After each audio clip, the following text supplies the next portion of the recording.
কথা বলি, আপনারা সবাই আমাদের ভাই। জুলাইয়ের সাথে যদি গাদ্দারি করেন, আমার বাপেও আমার বাপ না, ঠিক।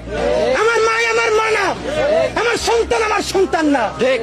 আমরা শহীদ পরিবারের সাথে ওয়াদা করেছি, কমপক্ষে 20 জন মা আমাদের মাথায় হাত রেখেছে। শহীদ আবু সাইদের মা রেখেছে, শহীদ আব্দুল্লাহ বিন জাহিদের মা আমাদের মাথায় হাত রেখেছে। ফামিনের মা পরশু এসে বলেছে, বাবা যতদিন আন্দোলন করবা, 2টা ছেলে আল্লাহ দিছে, একটা শহীদ হয়েছে আর একটা তোমাদের হাতে দিয়ে দিলাম, ও সকল প্রোগ্রামে আসবে, আমিও আসবো। বিচার না কইরা আল্লাহর কসম তোমরা রাস্তা থেকে ছাড়বা না। আমরা ওয়াদা করেছি, আমরা এই বিচার না দেখা হয়তো আমাদের লাশ যাবে আমাদের বাবা মায়ের কাছে, অথবা বাংলাদেশে গণহত্যার বিচার হবে, এর আগে আমরা ছাড়বো না। আমাদের এনসিপির ভাইদেরকে জিজ্ঞেস করি, জুলাই জনতাকে নিয়ে তোমরা একটা দল করতে পারো নাই কেন? জবাব দাও। কেন আজকে 2-3টা দল হইতেছে?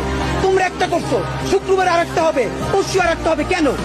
তোমরা কেন একা একা মাস্টার মাইন্ড হইতে গেলে আমারে বলো। ঠিক। তোমরা কেন বললো না এই আন্দোলনের মাস্টার মাইন্ড 18 কোটি জনগণ? ঠিক। তোমরা কেন বলো না এই আন্দোলনের মাস্টার মাইন্ড সেই শহীদ আনাস, ওয়াসিম, মুগ্ধ, সকলের মাস্টার মাইন্ড? আমরা সবাই জুলাইয়ের খাদেম।